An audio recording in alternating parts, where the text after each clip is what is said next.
Deus seja louvado para sempre. Povo de Deus, a paz do Senhor Jesus. Vamos estudar a palavra de Deus. Abra sua Bíblia comigo, por gentileza. Efésios capítulo 2, versículo de número 8, que diz assim: porque pela graça sois salvos, por meio da fé, e isto não vem de vós, é dom de Deus. Aleluia!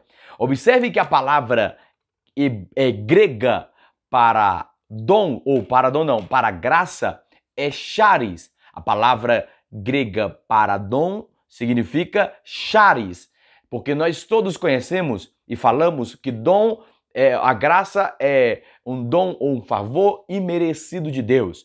Porém, na cultura antiga, há relatos e a cultura vai nos mostrar que é mais do que um dom, é mais do que algo favorecido.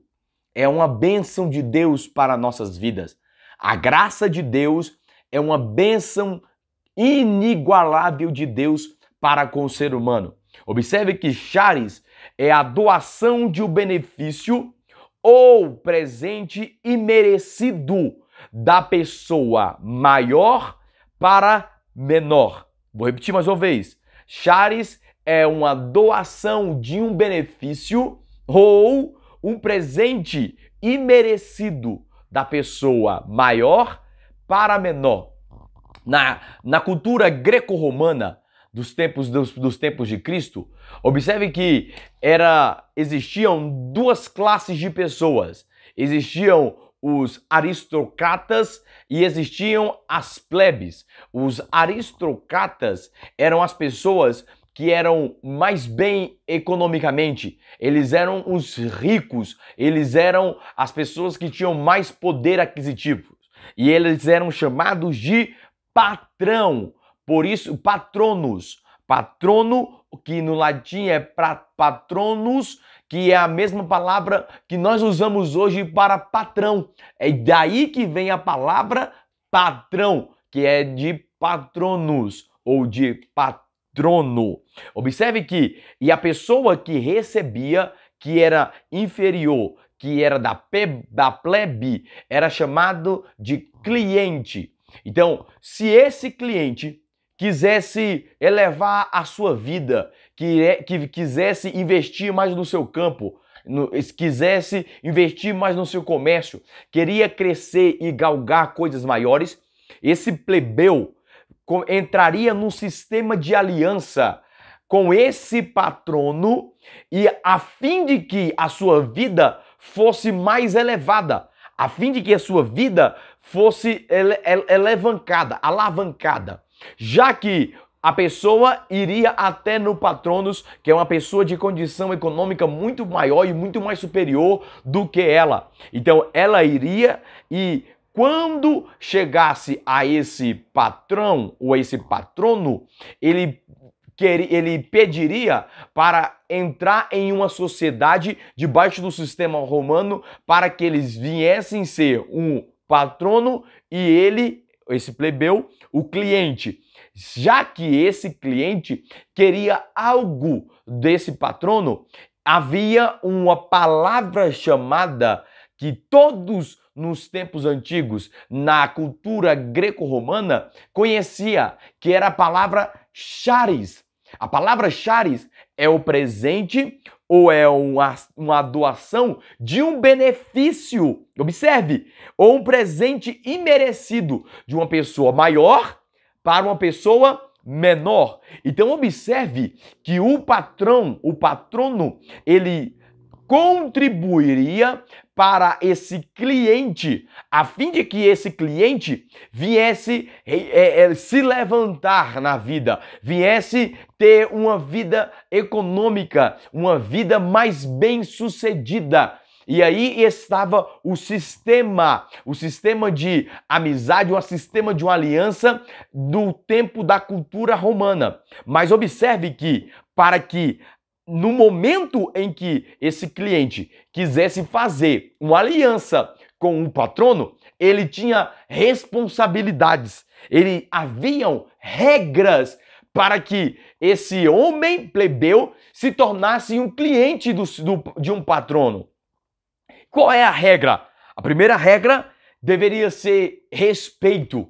Aquele homem, aquele patrono, aquele cliente que era um plebeu deveria respeitar o seu patrono.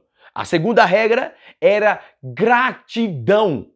A terceira regra era um apoio em todas as atividades, seja elas políticas, econômicas ou sociais. Ou seja, a pessoa que quisesse entrar em uma sociedade, em uma aliança com esse patrono, deveria ou existiam regras que esse cliente precisava receber, responder e obedecer para que entrasse nessa sociedade de aliança. Já que o patrão, ele iria doar, iria ajudar aquele cliente a se levantar na vida.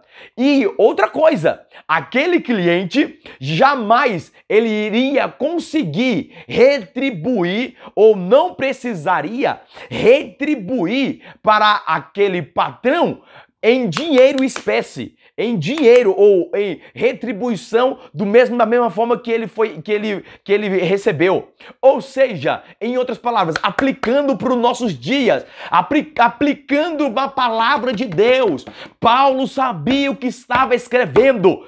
Os irmãos do primeiro século sabiam o que era charis, porque envolvia a cultura daquela época. E envolvendo a cultura, eles sabiam o que era o charis, o que era o sistema de dar e receber, de ser patrono e de ser cliente, de ser alguém maior e de quem era menor, de receber sem querer nada em troca. Observe que essa palavra aplica para as nossas vidas, para a sua, para minha e para a sua vida, porque Deus é o nosso patrono, o Pai é o nosso patrono que nos deu a salvação sem nós merecermos, recebemos a salvação. Porém, quando entramos na aliança desta salvação que efetuada foi por Cristo Jesus, nós temos que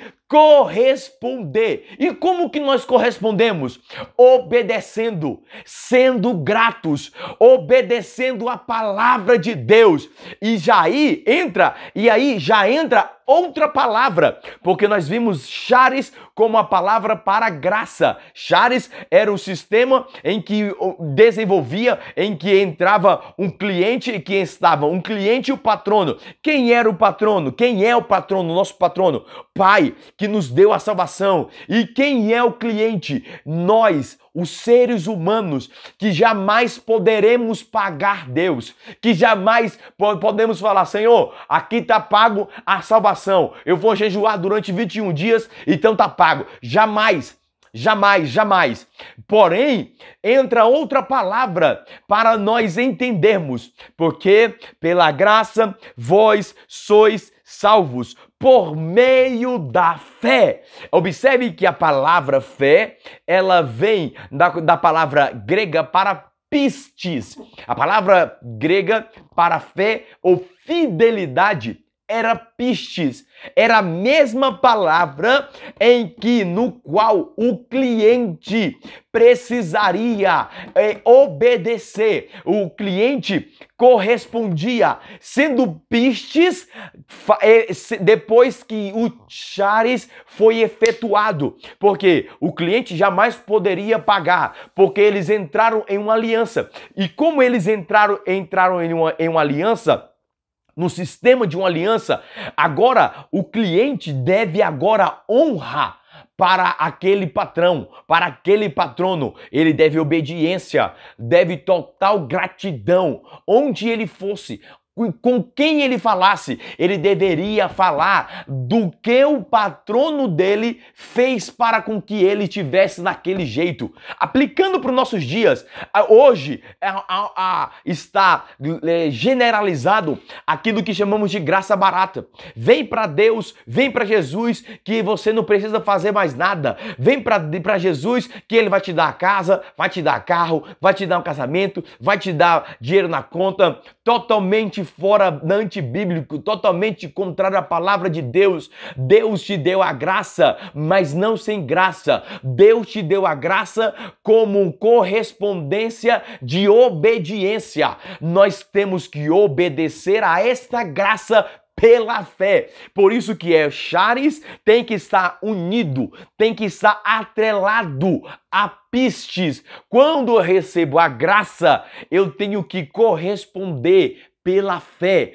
Como eu correspondo pela fé? Como eu obedeço a Deus? Me batizando, me arrependendo dos meus maus caminhos, ceando com o Senhor, dizimando na casa do Senhor, ofertando, cultuando, estando em comunhão com o corpo de Cristo. Então observe que não é apenas que você recebe, mas você tem também deveres de obediência. Não é só chegar, Deus me deu a graça pela fé. Amém. Você recebeu a graça, mas agora você tem que obedecer ao que é essa graça. Então, em outras palavras, para nós terminarmos esse vídeo, você tem que obedecer sim, não para ser salvo, mas você tem que obedecer em correspondência daquilo que Jesus fez na cruz do Calvário. Que Deus possa te abençoar, em nome de Jesus. Aí é Charis. Charis é a graça de Deus para conosco. Deus abençoe.